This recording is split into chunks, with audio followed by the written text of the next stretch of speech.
За естетската медицина и нејзината улога во убавината, но и здравјето, во студиото разговарам со мојот гостин, доктор Дејан Димитровски, специјалист по естетска медицина. Добар ден и добре дојдовте. Добар ден, Сузана.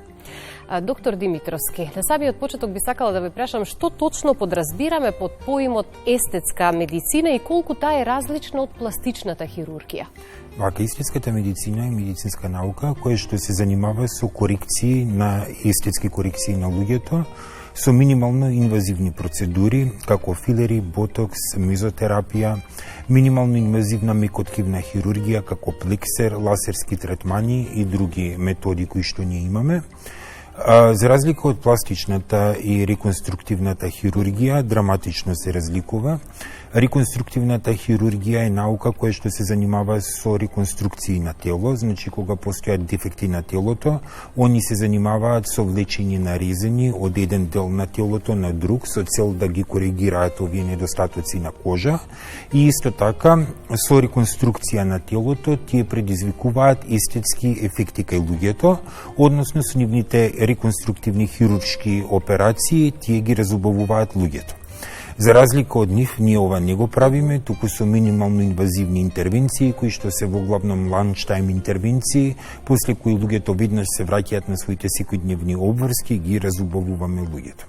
Зошто според вас денеска се толку популарни естетските корекции?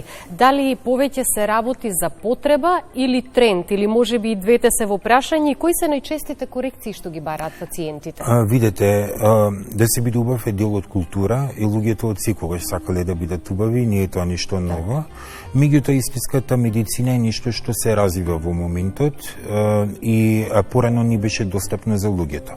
Доколку вие сакавте да ја смените формата на вашиот нос или да се подмладите, требаше да се подвргнете на општа анестезија, да 4-5 сати бидете во анестезија, да имате огромен ризик, кај фейслифт, например, некроза на резен да имате и да бидете унаказени и да дојде до повреда на нерви. Во денешно време овие интервенции се достапни во амбуланта, пациентот веднаш си оди дома без никој од овие ризици и од таа причина пациентите многу полесно се одлучуваат за ваков тип на интервенции.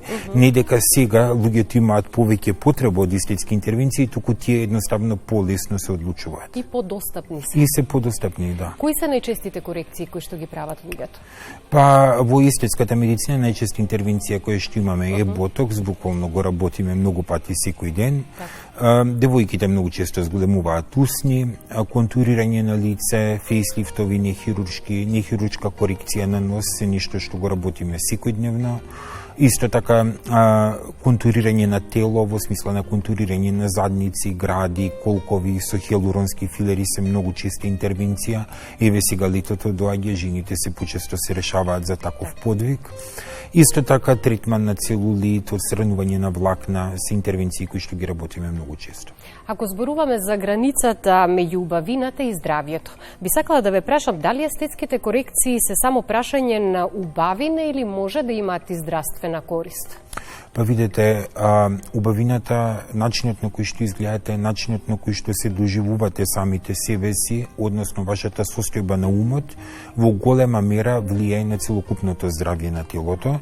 Постои силно докажана врска помеѓу автономниот нервен систем и состојбата на умот, и исто така хормоналниот систем, ендокриниот систем, така да целото наше тело е под влијание на нашата состојба на умот, односно начинот на кој што ние се чувствуваме и така како има врска со нашето физичко здравје.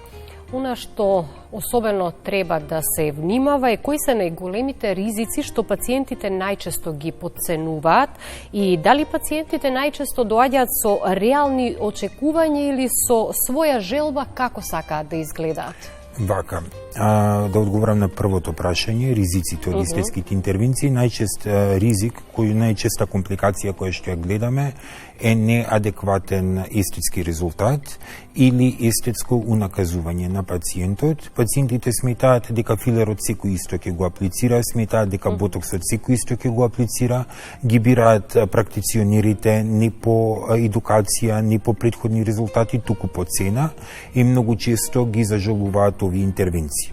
Меѓутоа, за цела среќа, нашите интервенции се во целост реверзибилни, па ова може да се коригира, нели?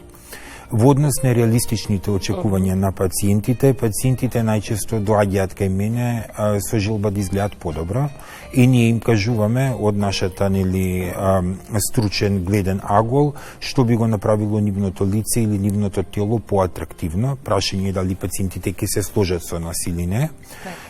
Инаку да, имате пациенти кои што бараат работи кои што дефинитивно не се за нив. И овие пациенти стварно треба да бидат одбиени како пациенти, бидејќи што да им направите, тие нема да бидат задоволни. Меѓутоа, овде мораме да истакнеме дека пред се многу е важен прегледот и консултацијата пред било каква интервенција, затоа што вие како лекар проценувате дали некој пациент е и претходно спомнавте психолошки подготвен за самата интервенција. Така е. Првенствено е пациентот има реалистични очекувања од самата интервенција. Нашите интервенции не се одење на фризер, за жал. Од кај нас најчесто пациентите имаат период на рехабилитација. Овој период на рехабилитација подразбира дека пациентот ќе отече, подразбира дека пациентот може да има модринки од самата интервенција, подразбира дека можеби треба неколку дена да се изолира дома, дека нема да биде презентабилен да излегува во јавност и многу е важно да процените дали пациентот е спремен да оди низ овој постоперативен период, бидејќи многу пациенти не се спремни се тоа да го издржат. Психолошката подготовка на пациентот и довербата пациент-лекар се од извонредно значење во овие интервенции, бидејќи пациентот мора да му верува на лекарот во периодот кога тој ќе отече, кога нема да изгледа совршено, мора да ги следи инструкциите на самиот доктор. Да знае и да верува дека тоа е преоден период до кога подоцна ќе се видат конкретните резултати. Меѓутоа, повторно мораме да споменеме нешто за безбедностите и ризиците околу естетските процедури. Колку се безбедни најчестите процедури како што се ботокс, филери, мезотерапија, кои се најчестите компликации што ги гледате во пракса и дали се поправливи? Исто така е многу важно. Вака, нашите интервенции се безбедни многу, бидејќи ние работиме со здрави луѓе.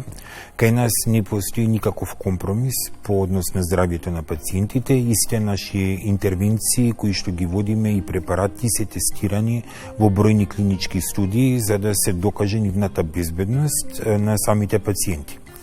Во однос на компликациите кои што пациентите ги искусуваат кај доктори кои што не се доволно совесни, се веројатно користење на материјали со лош квалитет, поради што знаат да се јават алергични реакции на филер, алергични реакции на препаратите кои што се дадени.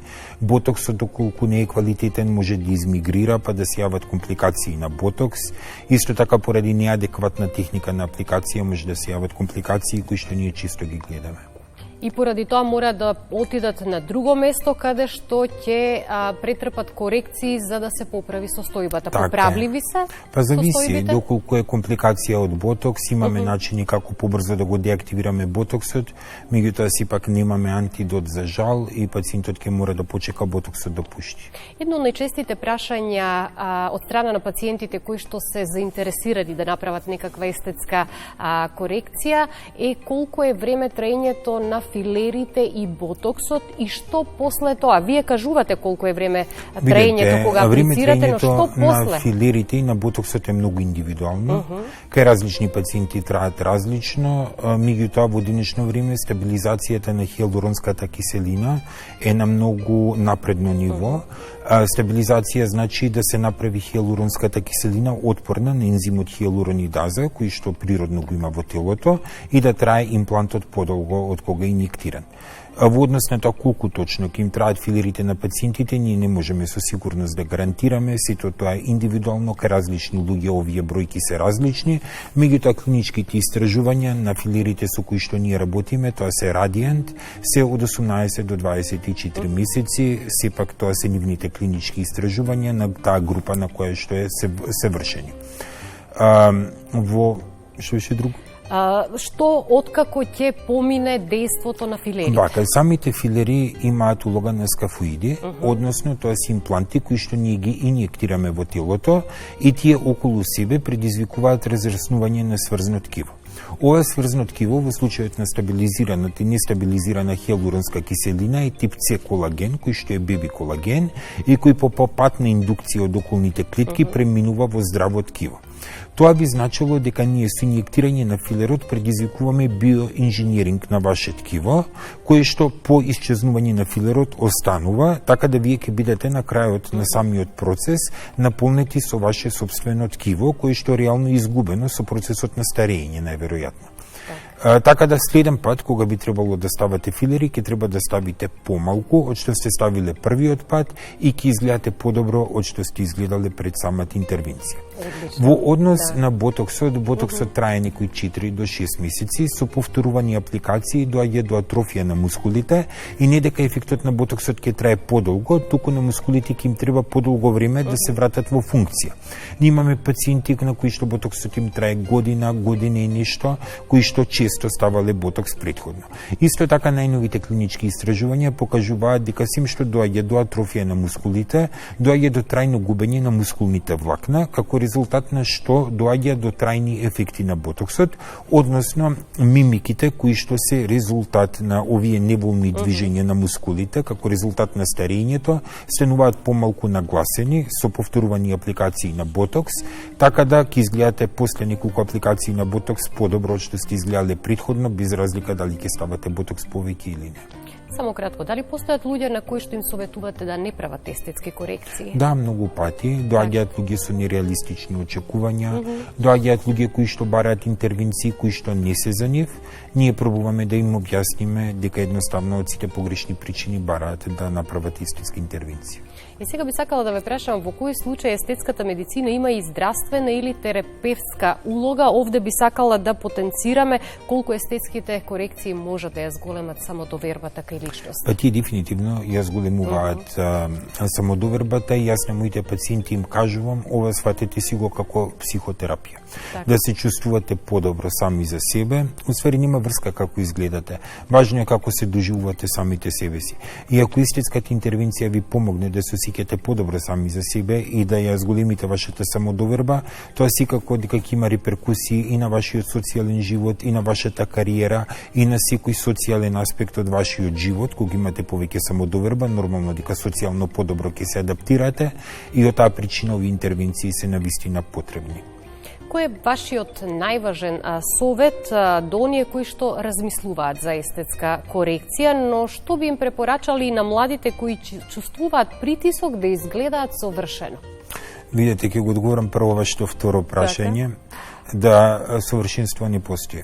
Совршенството е илузија и оние пациенти кои што влегуваат во игра да станат совршени, влегуваат во еден вишес сайкл, каде што циркулус вициозум, каде што одат од интервенција во интервенција и никогаш не постигнуваат совршеност.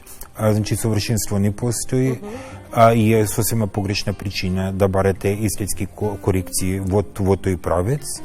Инаку, естетските интервенции се потребни и доколку дел од вашиот изглед ви смета, ве прави да се чувствувате лошо сами за себе, потребно е да ги направите овие интервенции, бидејќи имаат благодет и психолошки и социјален и секаков. Но сепак крајниот резултат да биде нешто што сепак ќе изгледа природно. Природно и убаво, да, целта на естетските интервенции е да се разубавите, а не да изгледате полошо што се изгледале претходно. Така. И за крај, дали убавината може да биде здравје и кога здравјето мора да биде приоритет? Видете, здравјето е секогаш приоритет. Во нашите интервенции секогаш на прво место е здравјето, пред се нашите пациенти доаѓаат здрави и ние мораме да ги испратиме здрави. Меѓутоа, да, убавината во голема мера има врска со здравјето, посебно што здравјето е дефинирано како целосна благосостојба и социјална, и психолошка, и телесна, а социјалната и психолошката, па и телесната во голема мера имаат врска со начинот на кој што самите себе си се доживувате. Така да, естетските интервенции како допринесуваат за целокупното здравје на пациентот. Јас се надевам дека со овој разговор дадовме многу корисни информации за нашите гледачи. Одговоривме на прашања кои што може би ги засегаат, но досега не го нашле вистинскиот одговор. Ви благодарам многу за гостувањето. Ви благодарам, Сузе, за поканата.